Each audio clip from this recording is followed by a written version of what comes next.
മൂത്രത്തിന് ട്യൂബിട്ട രോഗികൾ ശ്രദ്ധിക്കണം. സാധാരണഗതിയിൽ എന്താണ്, മൂത്രം പുറത്തേക്ക് ശരിയായ രൂപത്തിൽ പോകുന്നില്ല. അപ്പോഴാണല്ലോ ട്യൂബ് അകത്തേക്ക് പ്രവേശിക്കുക. ഒരുപാട് സാധാരണക്കാര് ഞാൻ ഈ മൂത്രത്തിന്റെ ട്യൂബിൽ നിറച്ചു മൂത്രം, ഈ ബാഗിൽ നിറച്ചു മൂത്രം, ഞാൻ എങ്ങനെ നിസ്കരിക്കും എന്ന് ചിന്തിക്കുന്നവരാണ് നല്ലൊരു വിഭാഗം സാധാരണക്കാര്. എന്റെ ഉപ്പ എങ്ങനെ നിസ്കരിക്കും, മൂത്രത്തിലല്ലേ എന്ന് ചിന്തിക്കുന്ന നല്ലൊരു വിഭാഗം. അവരോടൊക്കെയും പറയുന്നു, നിസ്കാരം മൂത്രത്തിന് ട്യൂബിട്ടാലല്ല. ഒരാളിങ്ങനെ മൊബൈൽ ഫോണ് അറ്റൻഡ് ചെയ്ത് ഒരു തെങ്ങും തോട്ടത്തിലൂടെ അങ്ങനെ നടന്നു പോവാണ്. ആ തെങ്ങും തോട്ടത്തിന്റെ തലക്ക ഒരു കക്കൂസും കുഴിയുണ്ട്, അതിന് സ്ലാബ് ഇട്ടിട്ടില്ല, ഓണത് കണ്ടില്ല. അങ്ങനെ മൊബൈലിൽ വർത്തമാനം പറയുന്നതിന്റെ ഇടയിൽ അവൻ ആ കക്കൂസും കുഴിയിൽ ചാടി. 3 ഏക്കർ വലിപ്പമുള്ള തെങ്ങും തോട്ടാണ്. അവന്റെ ആ തലക്കയാണ് കക്കൂസും കുഴിയുള്ളത്. ആ കക്കൂസും കുഴിയിലേക്ക് അവൻ ചാടി. അവന്റെ കഴുത്ത് വരെ, അല്ലെങ്കിൽ അവന്റെ ഊര വരെ, അല്ലെങ്കിൽ അവന്റെ നെഞ്ച് വരെ ഓന് ഈ വളക്കുഴിയിലാണ് നിൽക്കുന്നത്, അല്ലെങ്കിൽ ഈ കാഷ്ടത്തിലാണ് നിൽക്കുന്നത്. ഏകദേശം 12:20 സമയം. ഓൻ കുറേ നെലിമ്പുലും കൂടി ഒരാളും അവന്റെ ശബ്ദം കേൾക്കാനില്ല. 12:30 അതാ ഒരു പള്ളിയിൽ നിന്ന് ളുഹ്ർ ബാങ്ക് കേൾക്കുന്നു. അരക്കുഴി അരവരെ അല്ലെങ്കിൽ കഴുത്തുവരെ ഈ കാഷ്ടത്തിൽ നിൽക്കുന്നവൻ പള്ളിയിൽ നിന്ന് ബാങ്ക് കേൾക്കുന്നു. അവനോട് ഇസ്ലാം പറയുന്നത്, മോനെ ആ കക്കൂസും കുഴിയിൽ നിന്ന് നിസ്കരിച്ചോനാണ്. എപ്പോ അസറിന്റെ മുന്നേ ഈ കക്കൂസും കുഴിയിൽ നിന്ന് രക്ഷപ്പെടുമെന്ന പ്രതീക്ഷ അവർക്കില്ല.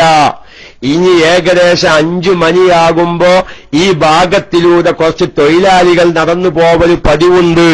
അവരെങ്ങാനും എന്റെ ശബ്ദം കേട്ടാൽ ഞാൻ ഈ കുഴിയിൽ നിന്ന് രക്ഷപ്പെട്ടേക്കാം.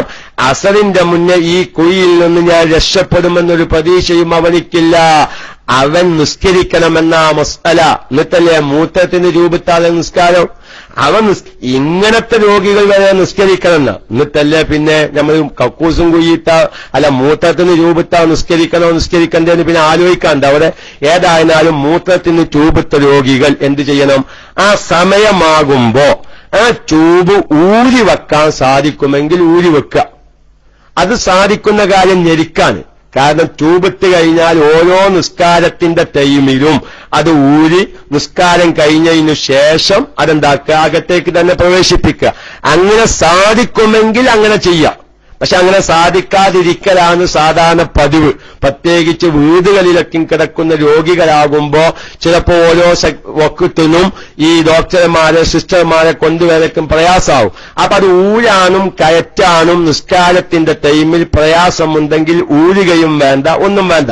പിന്നെ എന്ത് ചെയ്യുക, ഈ ട്യൂബിൽ നിന്ന് ഇതിന്റെ തലക്കൊരു ബാഗ് ഉണ്ടാവും, ഒരു സെഞ്ചി ഉണ്ടാവും. എന്തിനു? സെഞ്ചി.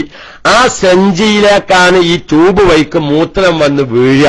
അപ്പൊ അവരെന്ത് ചെയ്യുക, ആ മൂത്രത്തെ ഒന്ന് ലഘൂകരിക്കാൻ വേണ്ടി ആ ട്യൂബിന്റെ തലക്ക ബന്ധിപ്പിച്ച ബാഗ് തൽക്കാലം ഒന്ന് ഊരി വെക്കുക. എന്നിട്ട് ആ ട്യൂബിന്റെ തലക്കൊരു ടേപ്പ് ഉണ്ടാവും, ആ ഒരു അടപ്പ്. ആ അടപ്പ് കൊണ്ട് ഈ ട്യൂബ് രതിക്ക് അടക്കുക. അതല്ലെങ്കിൽ അടപ്പില്ലെങ്കിൽ ചിലപ്പോ അടപ്പ് പൊന്നാല ഉസ്താദ് അത് കുട്ടികൾ കളിച്ചാൻ കൊണ്ടുപോയിന്നാണ്. അങ്ങനെയൊക്കെ ഉണ്ടാവുന്നുണ്ട്. ചിലപ്പോൾ രോഗികൾക്ക് മൂത്രത്തിന് ട്യൂബ് ഇട്ടിട്ടുണ്ടാവും, ഇതിന് അടപ്പുണ്ടാവും. നമ്മളെവിടെങ്കിലും ജനൽക്ക് ഊരി വെച്ചിട്ടുണ്ടാവും. കുട്ടികൾക്ക് ചെറിയ മക്കളല്ല, ഓറ്റങ്ങൾക്ക് എന്തെങ്കിലും കണ്ട് ആദ്യമായിട്ട് കളിക്കാൻ പോയിട്ടുണ്ടാവും. അപ്പൊ അടപ്പ് തെരഞ്ഞിട്ട് കാണാനില്ലാന്ന് വെക്കുക. അപ്പൊ വലിച്ച് നമ്മളെ ഇൻസുലേഷൻ തേപ്പോ പോലോത്തത് എന്തെങ്കിലും ചിറ്റിച്ച് ഈ ട്യൂബിൽ നിന്ന് മൂത്രം പുറത്തേക്ക് വരലിനെ തടുക്കുക. ഇനി അവിടെയും ശ്രദ്ധിക്കുക. ചിലപ്പോ അതിനും സാധിച്ചില്ല എന്ന് വരും. അടുത്ത ക്ലാസിന്റെ ഉസ്താദ് എത്തിക്കണമെങ്കിൽ റൈസാൻ ചെയ്ത് മുകളിൽ വരിക. ഏതായാലും പറയുന്നു, അങ്ങനെ ചിലപ്പോ ഡോക്ടർ പറഞ്ഞു, അങ്ങനെ നമ്മൾ ഈ ട്യൂബ് ബാഗ് ഒഴിവാക്കി അതിന്റെ തലക്കെ എന്താക്കാൻ, ഈ അടപ്പിട്ടിലാക്കിയാൽ ഈ മൂത്രം അകത്ത് തങ്ങി നിൽക്കാൻ. അത് രോഗിക്ക് വിഷമമാകും എങ്കിൽ, വിഷമമാകും. നല്ല ശ്രദ്ധിക്കണം കേട്ടോ. കാരണം നമ്മൾ ഈ അടപ്പിട്ട് മുറുക്കുമ്പോ ഇപ്പം മൂത്രം പുറത്തേക്ക് വരുന്നില്ല. ഈ ട്യൂബിൽ ഈ മൂത്രം അവിടെ തങ്ങി നിൽക്കാൻ. ഇങ്ങനെ ഈ മൂത്രം പുറത്തേക്ക് വരാതിരുന്നാൽ ഈ രോഗിക്കത് വിഷമമാകുമെങ്കിൽ അതും ചെയ്യണ്ട. അതും ചെയ്യണ്ട. അപ്പൊ ബാഗ് ട്യൂബ് എന്ത് വേണ്ട, അടപ്പിട്ട് അടക്കേണ്ട ആവശ്യമില്ല. ആ മൂത്രം നേരെ ബാഗിലേക്ക് പോന്നോട്ടെ. ഓനെന്താക്കുക, സമയമായാൽ, നിസ്കാരത്തിന്റെ സമയമായാൽ ഒളൂ ചെയ്ത് അവനെന്താക്കുക, നിസ്കരിക്കുക. ചിലപ്പം മൂത്രത്തിന് ട്യൂബിട്ടാലും നിൽക്കാൻ വയ്ക്കുന്നവരുണ്ട്. നിൽക്കാൻ വയ്ക്കുമെങ്കിൽ നിന്ന് തന്നെ നിസ്കരിക്കുക. അല്ല ഇരിക്കാനേ വയ്ക്കുള്ളൂ, ഇരുന്ന് നിസ്കരിക്കുക. അല്ല മൂത്രത്തിന് ട്യൂബിട്ട കാരണം നിൽക്കാനും വയ്യ, ഇരിക്കാനും വയ്യ, കിടക്കാനേ വയ്ക്കുള്ളൂ. അപ്പൊ നമ്മൾ കിടന്നു നിസ്കരിക്കുന്ന രൂപം പറഞ്ഞു, ആ രൂപത്തിൽ നിസ്കരിക്കുക. നല്ല ശ്രദ്ധിക്കട്ടോ, നിസ്കാരത്തിന് ഒരു ഒഴിവില്ല. അപ്പൊ രണ്ടു കോലാണ് ഇവിടെ. ട്യൂബ് ഊരാൻ വയ്ക്കുമെങ്കിൽ ഊര, പ്രയാസാണെങ്കിൽ ഊരെന്താ. അപ്പൊ തലക്കയുള്ള മൂത്രം വന്ന് വീഴുന്ന ട്യൂബിൽ നിന്ന് മൂത്രം വന്ന് വീഴുന്ന ബാഗുമായുള്ള ബന്ധം ട്യൂബുമായി വിച്ഛേദിക്കുക. അപ്പൊ അടപ്പിട്ട് പൂത്തണം, അല്ലെങ്കിൽ എന്താവും മൂത്രം ഇങ്ങനെ വന്നുകൊണ്ടിരിക്കും. അപ്പൊ അടപ്പിട്ട് അടക്കുക. അല്ല അടപ്പിട്ട് അടച്ചാൽ ഈ മൂത്രം അകത്ത് തങ്ങി നിൽക്കുകയാണ്. അപ്പൊ എന്താവും, അത് രോഗിക്ക് മൂത്രം പുറത്തേക്ക് പോരാതിരുന്നാൽ രോഗിക്ക് മൂത്രസഞ്ചിയിൽ മൂത്രം നിറഞ്ഞ് അസ്വസ്ഥത സംഭവിക്കുമെന്ന് കണ്ടാൽ എന്തു വേണ്ട, അടപ്പിട്ട് അടക്കേണ്ട ആവശ്യവുമില്ല. ആ മൂത്രം ബാഗിലേക്ക് അങ്ങനെ വന്ന് വീണോട്ടെ. സമയമായതിനു ശേഷം അവനെന്താക്കുക, പൊതുണ്ടാക്കി നിസ്കരിക്കുക. ഇനി ശ്രദ്ധിക്കുക, ഈ നിസ്കാരം ഇനി മടക്കണോ മടക്കണ്ടേ എന്നുള്ള ചർച്ചയാണുള്ളത്.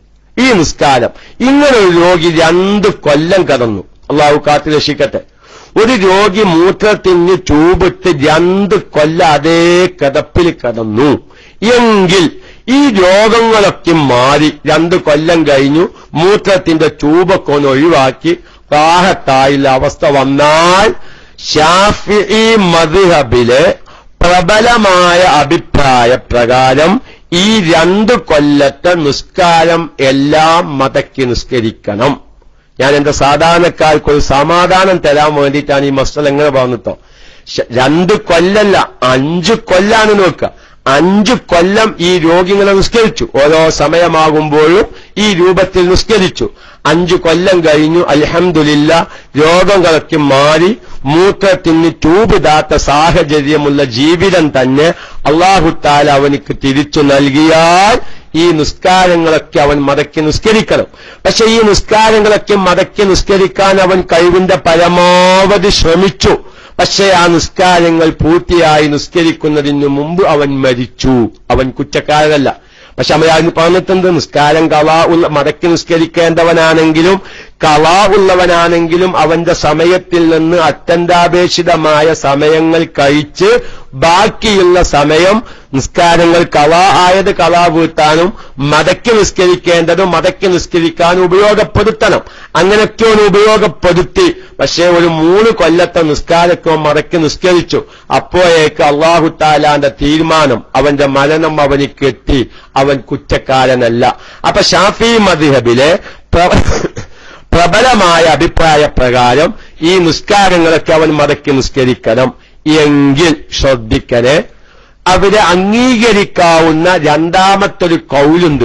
കാരണം ഇവിടെ എന്താ പ്രശ്നം എന്നറിയോ, ഇങ്ങനത്തെ ഒരു 2-3 കൊല്ലം മൂത്രത്തിന് ട്യൂബിട്ട് കിടന്ന രോഗി അതെല്ലാം ശിഫയായി റാഹത്തായ ഒരു അവസ്ഥ വന്ന് ഓരോന്നും ഈ നിസ്കാരക്കും മടക്കി നിസ്കരിക്കണമെന്ന് പറഞ്ഞാൽ പല സാധാരണക്കാരും തയ്യാറാകില്ല, അല്ലേ? ഉറപ്പല്ലേ? പക്ഷെ അവരെ അംഗീകരിക്കാവുന്ന ഒരു കൗലുണ്ട്. എന്താ കൗല്? ഇങ്ങനെ നിർബന്ധിത സാഹചര്യത്തിൽ അകത്തേക്ക് ഈ പൈപ്പ് പോലത്തത് പ്രവേശിപ്പിക്കുകയും ആ സമയത്ത് നിബന്ധന പാലിച്ച് സമയത്ത് നിസ്കരിക്കേണ്ട രൂപത്തിൽ നിസ്കരിക്കുകയും ചെയ്താൽ ആ രോഗം മാറിയാൽ പിന്നെ ഈ നിസ്കാരങ്ങളൊന്നും മടക്കി നിസ്കരിക്കേണ്ട ആവശ്യം ഇല്ല എന്നും അംഗീകരിക്കാവുന്നൊരു കൗലുണ്ട്. അപ്പൊ ചിലപ്പം 5 കൊല്ലം 6 കൊല്ലൊക്കെ ഇങ്ങനെയായി കിടക്കുന്ന രോഗികളുണ്ടാവും. കുറെ കാലം കഴിഞ്ഞവർ രോഗത്തിനൊക്കെ ഒരു ശിഫ കിട്ടി റാഹത്താവും. ഇനി ഓരോടങ്ങനത്തെ നിസ്കരിക്കാൻ പറയുമ്പോ ചിലപ്പോൾ ഓല അതിന് തയ്യാറാവൂല. അത് തയ്യാറായില്ലെങ്കിൽ പ്രബലമായ അഭിപ്രായ പ്രകാരം ഒരു കുറ്റക്കാരാണ്. അപ്പൊ നമ്മൾ ഈ അംഗീകരിക്കാവുന്ന ഈ ഒരു കൗല്, അതുകൊണ്ട് ഇത് ഈ കൗല് സ്വീകരിച്ചാലാ, അതുകൊണ്ടാണ് ഞാൻ ഇപ്പൊ മടക്കി നിസ്കരിക്കാത്തത് എന്നെങ്കിലും പറഞ്ഞു കുറ്റത്തിൽ നിന്ന് ഒഴിവാക്കലായിരിക്കും ഏറ്റവും നല്ലത്. ഞാൻ ഒന്നുകൂടി പറയുന്നു, ഈ 2 അഭിപ്രായ പ്രകാരവും സമയമായാ നിസ്കരിക്കണം. ഈ നിസ്കാരം ഈ രോഗങ്ങളൊക്കെ ശിഫയായാൽ മടക്കി നിസ്കരിക്കൽ നിർബന്ധമാണ് എന്ന അഭിപ്രായപ്രകാരവും രോഗിയാകുമ്പോൾ നിസ്കരിക്കൽ നിർബന്ധമാണ്. ഇനി മടക്കേണ്ടതില്ല എന്ന അഭിപ്രായപ്രകാരവും ഈ രോഗിയായും കൊണ്ടിരിക്കുമ്പോൾ സമയമായാൽ ഇതേ രൂപത്തിൽ നിസ്കരിക്കൽ നിർബന്ധമാണ്. എല്ലാവർക്കും ഈ വിഷയം മനസ്സിലായിട്ടുണ്ടാകുമെന്ന് മനസ്സിലാക്കി ക്ലാസിന്റെ ഉസ്താദ് രണ്ടാമത്തൊരു കോലം കൂടി പറയാം. ചില രോഗികളെ മൂത്രത്തിന് ട്യൂബ് ഇടുന്നത് നേരെ അകത്തേക്ക് ട്യൂബ് പ്രവേശിപ്പിക്കൂല. അതെല്ലാവരും ശ്രദ്ധിക്കണം. അകത്തേക്ക് ട്യൂബ് പ്രവേശിപ്പിക്കാതെ പുറത്ത് മാത്രം ബന്ധിപ്പിക്കുന്നൊരവസ്ഥ. അതായത് ആരൊന്നും തെറ്റിദ്ധരിക്കരുത്, മസാല തിരിയാൻ വേണ്ടി പറയാണ്. ഈ കോണ്ടം ധരിക്കും പോലെ ഇടുന്നൊരവസ്ഥ ഉണ്ട്. മൂത്രത്തിന് ട്യൂബ് അകത്തേക്ക് മൂത്ര ദ്വാരത്തിന്റെ ഉള്ളിലൂടെ പൈപ്പ് അകത്തേക്ക് പ്രവേശിപ്പിക്കാതെ എപ്പോഴും ഇങ്ങനെ പുറത്തേക്ക് മൂത്രം വരുന്ന കാരണത്താൽ കുട്ടിക്കുപ്പായത്തെടുക്കുക. അത് അധികം പുരുഷന്മാർക്കാണ് അത് സാധിക്കുക. സ്ത്രീകൾക്ക് അത് സാധിച്ചോളും എന്നില്ല. കുട്ടിക്കുപ്പായത്തൊരുക്കാൻ സ്ത്രീകൾക്ക് സാധിക്കൂല. പുരുഷന്മാരാകുമ്പോ കുട്ടിക്കുപ്പായത്തൊരുക്കുന്ന രൂപമുണ്ട്. ഇങ്ങനെ ട്യൂബിട്ട രോഗികളാണെങ്കിൽ എങ്ങനെ നിസ്കരിക്കേണ്ടത്? നമ്മൾ ഈ പറഞ്ഞ രൂപത്തിലൊന്നുമല്ല. പിന്നെ ആ ട്യൂബ് അങ്ങനെ ഈ പുരുഷന്മാരുടെ ലിംഗത്തിന്റെ പുറം ഭാഗത്തിലൂടെ കുട്ടിക്കുപ്പായം അതല്ലെങ്കിൽ കോണ്ടം ഇട്ടുകൊടുക്കുന്ന രൂപത്തിലുള്ള ഒരു ട്യൂബ് ഇടുന്ന സംവിധാനമുണ്ട്. ഞാൻ ഡോക്ടറല്ലെങ്കിലും ഡോക്ടർമാർ പറഞ്ഞ ഒരു കാര്യം ഇവിടെ ഉണർത്തുകയാണ്. അത് വലിയ രോഗങ്ങൾക്ക് കാരണമാകുന്നതാണ്. കാരണം ഈ പുറം ഭാഗത്തിൽ നിന്ന് കോണ്ടം പോലോത്തത് ഇട്ടുകൊടുത്ത് മൂത്രം ശരീരത്തിൽ ആവാതിരിക്കാൻ വേണ്ടിയുള്ളൊരു രൂപമുണ്ട്. പക്ഷെ അതിന്റെ ഈ തലക്ക, ഈ മൂത്രത്തരിയുടെ തലക്ക എപ്പോഴും മൂത്രം കെട്ടി നിൽക്കും. ഈ മൂത്രം കെട്ടി നിന്നാൽ അതിൽ നിന്ന് അനുപാത നേരെ ആമാശയത്തിലേക്ക്, മൂത്രസഞ്ചിയിലേക്ക് പെട്ടെന്ന് പാസ് ചെയ്യും. അതുകൊണ്ട് ആ ഒരു സംവിധാനം ചെയ്യാതിരിക്കലാണ് നല്ലതെന്ന്. കാരണം എന്റെ പിതാവ് 3 കൊല്ലം മൂത്രത്തിന് ട്യൂബിട്ട് കിടന്ന പിതാവാണ്. അതുകൊണ്ട് അത് സംബന്ധമായ വിവരം നല്ലോണമുണ്ട്. കൂട്ടത്തിൽ ഒരു കാര്യം കൂടി പറയാണ് ഡോക്ടർമാർ പറഞ്ഞത്. എന്താണ്? അങ്ങനെ ഒരു മൂത്രത്തിന് ട്യൂബിട്ട രോഗി ആ നിലയിൽ മരിച്ചു എന്ന് വെക്കുക. ചിലപ്പം വിവരമില്ലാത്ത ആൾക്കാരെന്ത് ചെയ്യും? ഈ മരിച്ച ഉടനെ ട്യൂബ് എടുത്ത് ഒഴിവാക്കാൻ വേണ്ടി ഇങ്ങനെ പിടിയും വലിയും കൂടും. ആ ട്യൂബ് പോരൂലെന്നാണ് ഡോക്ടർമാർ പറയുന്നത്.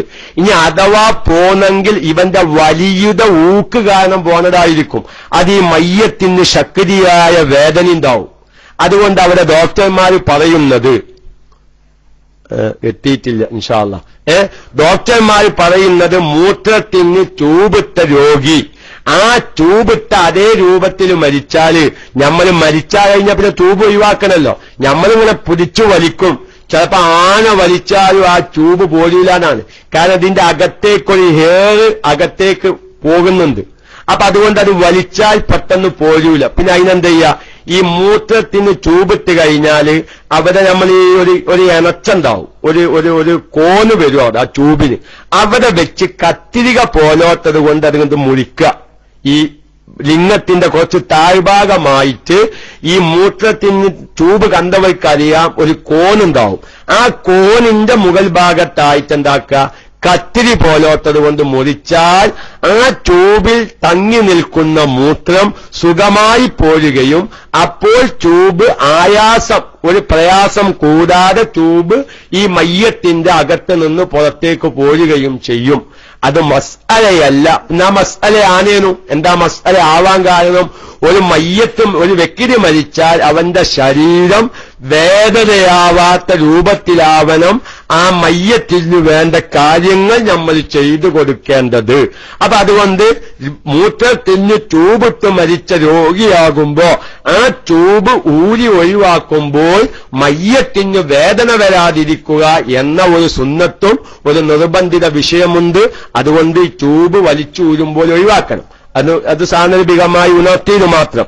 ഏതായിരുന്നാലും ഇനി രണ്ടാമത്തെ രൂപം കോണ്ടം രൂപത്തിൽ മൂത്രദ്വാരത്തിന്റെ അകത്തേക്ക് ട്യൂബ് പ്രവേശിപ്പിക്കാതെ പുറം ഭാഗത്ത് മാത്രം ബന്ധിപ്പിച്ച് മൂത്രം കീശയിലേക്ക് ബാഗിലേക്കാക്കുന്ന ആ നിലക്ക് മൂത്രത്തിന് ട്യൂബിട്ട രോഗിയാണെങ്കിൽ ആ രോഗി നിസ്കരിക്കേണ്ടത് എങ്ങനെയാണ്?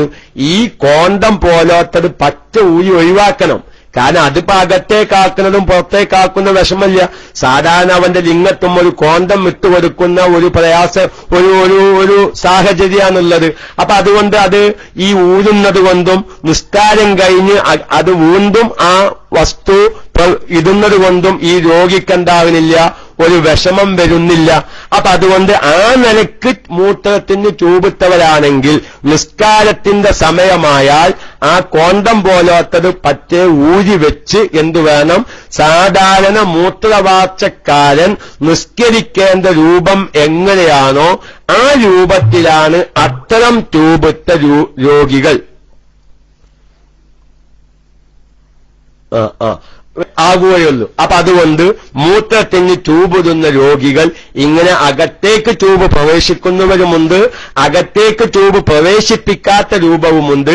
നിസ്കാരത്തിന്റെ വിഷയത്തിൽ രണ്ടും രണ്ട് കോലമാണ്. ഈ നിസ്കാരങ്ങളൊന്നും ഈ രണ്ടാമത് പറഞ്ഞ കോലത്തിൽ അതും കൂടി ഒന്ന് ശ്രദ്ധിക്കുക. ഏത്? അകത്തേക്ക് ട്യൂബ് പ്രവേശിപ്പിക്കാതെ കോണ്ടം പോലത്തത് ഉപയോഗിച്ച് ഇട്ട ട്യൂബാണെങ്കിൽ അത്തരം രോഗികൾ അത് ഊരിവെച്ച് സാധാരണ ഒരു മൂത്രവാർച്ചക്കാരൻ നിസ്കരിക്കുമ്പോൾ നിസ്കരിക്കണം. ആ നിസ്കാരം പിന്നെ നമ്മൾ നേരത്തെ പറഞ്ഞ രണ്ട് കൗല് പ്രകാരം പിന്നെ മറക്കേണ്ടില്ല. ഷാഫി മദ്ഹബ് പ്രകാരം മുഅ്തമദായ അഭിപ്രായ പ്രകാരം തന്നെ ഈ രണ്ടാമത് പറഞ്ഞ രോഗികൾ മതക്കേണ്ട. കാരണം എന്താ? ഓലകത്തേക്ക് ആദ്യമേ നജസ് ബന്ധിക്കുന്നില്ല, അവരത് ആ കോണ്ടം പോലത്തത് ഊരി വെച്ചു. സാധാരണ ഒരു മൂത്രവാർച്ചക്കാരൻ നിസ്കരിക്കേണ്ട രൂപത്തിലാണ് ഓല് നിസ്കരിച്ചത്. ആ നിസ്കാരം ഈ രോഗങ്ങൾ മാറിയാലും ശിഫയായാലും ഇനി മടക്കേണ്ടതില്ല. പിന്നെ മടക്കണം എന്ന് പറഞ്ഞത് അകത്തേക്ക് ട്യൂബ് പ്രവേശിപ്പിച്ച മൂത്ര ട്യൂബിട്ട രോഗികളുടെ നിസ്കാരമാണ്. എന്ത് ശിഫയായി എല്ലാം റാഹത്തായാൽ എന്ത് വേണ്ടത്? അവന്റെ നിസ്കാരങ്ങളൊക്കെയും മടക്കണമെന്ന് പറഞ്ഞത് മടക്കണ്ടാന്ന് പറഞ്ഞത് രണ്ടാം കൗലുമാണ് എന്നും പറഞ്ഞ് ഇനി പ്രിയപ്പെട്ടവരെ നമ്മൾ അകത്തേക്ക് ഭക്ഷണം കൊടുക്കാൻ വേണ്ടി അകത്തേക്ക് ഭക്ഷണം കൊടുക്കാൻ വേണ്ടി മൂക്കിലൂടെ പൈപ്പ് കീപ്പോത്തിറക്കിയ വ്യക്തികളുണ്ടാവും. ആ പൈപ്പിന്റെ തല പുറത്തായിരിക്കും അല്ലെ, മൂക്കിന്റെ നിന്ന് ഏകദേശം ഒരു 3-4 ഇഞ്ച് അതല്ലെങ്കിൽ ഒരു ചാന് പുറത്തേക്ക് ആ പൈപ്പ് നിൽക്കുന്നുണ്ടാവും. ആ പൈപ്പിന്റെ ഒരു തല കിടക്കുന്നത് എവിടെയാണ്? ഇവന്റെ ആമാശയത്തിലാണ്. നജസ്സുമായി ബന്ധപ്പെട്ട സ്ഥലത്താണ് അതിന്റെ തല കിടക്കുന്നത്. ആ അകത്തേക്ക് ഒരു നൂലോ കോയലോ പൈപ്പോ പോലോത്തത് ബന്ധിക്കുകയും അതിന്റെ ഒരു ഭാഗം നജസ്സുമായി ബന്ധിക്കുകയും അതിന്റെ തല പുറത്തേക്ക് നിന്നാൽ നജസ്സുമായി ബന്ധപ്പെട്ടതിന്റെ ഒരു ഭാഗം പുറത്തേക്ക് തള്ളി നിൽക്കുന്നത് കൊണ്ട് ആ നിസ്കാരം അവിടെ സ്വഹീഹല്ല.